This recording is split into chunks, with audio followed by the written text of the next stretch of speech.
They called humans fragile, they said our bones would shatter at a touch. So one human stood up, and let the galaxy test him. Professor Quailex's 3 eye stalks rotated toward the holographic display where a slowly spinning image of a human skeleton hovered in the center of the xenobiology lecture hall. His chitinous fingers tapped against the podium as he addressed the 200 students seated before him. Here we observe one of the galaxy's most fragile sentient species, Quailex announced with clear academic disdain. The human. Note the calcium-based skeletal structure, brittle when compared to our silicon carbide frames. Their skin provides virtually no protection from environmental hazards.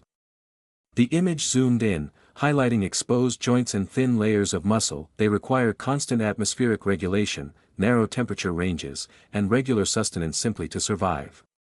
A Thorian student raised her crystalline appendage. Professor, I've heard rumors that humans serve in combat roles. Surely that's an exaggeration. Quailex's mandibles clicked in what passed for laughter. Ah yes. Human propaganda.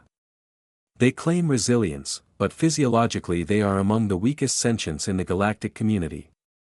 A Thorian child could break a human's arm with minimal effort. That's not entirely accurate. The voice came from the back row. Every head, eye, and sensor turned at once. Sergeant Jake Morrison sat among the elevated seats, the only human in a class of 200 aliens. He'd enrolled during shore leave, curious how other species viewed humanity. Sergeant Morrison, Quailex said coolly. Do you have scientific data to contradict established research? Just personal experience, Jake replied, standing. His 6-foot frame looked small among the towering students. You mentioned Thorian strength. Mind if we test that theory? Quailex's ice stalks quivered with interest. You wish to participate in a practical demonstration? Sure, Jake said. Let's educate the class. Minutes later, Jake stood in the demonstration pit at the center of the hall. Across from him was a Thorian volunteer named Crash, flexing stone-like arms. His species was famous for strength. Their miners crushed granite with bare hands. The test is simple, Quailex explained. Crash will apply measured pressure to the human's forearm. We will observe the breaking point. Standard protocol, Crash rumbled. I'll increase force gradually. Signal when pain becomes unbearable. Go ahead, Jake said, extending his arm. Crash gripped gently at first. Then the pressure increased, sensors lit up. Numbers climbed, the class leaned forward. Surely the human would cry out. Jake's expression didn't change. Is this the warm-up? He asked. Crash's eyes widened. He increased pressure again. Readings climbed into ranges known to crack most species' bones. Fascinating, Jake said conversationally. Feels like a firm handshake. Impossible, Quailex muttered, checking the instruments. The readings must be malfunctioning. They're not, Crash said quietly, releasing Jake's arm.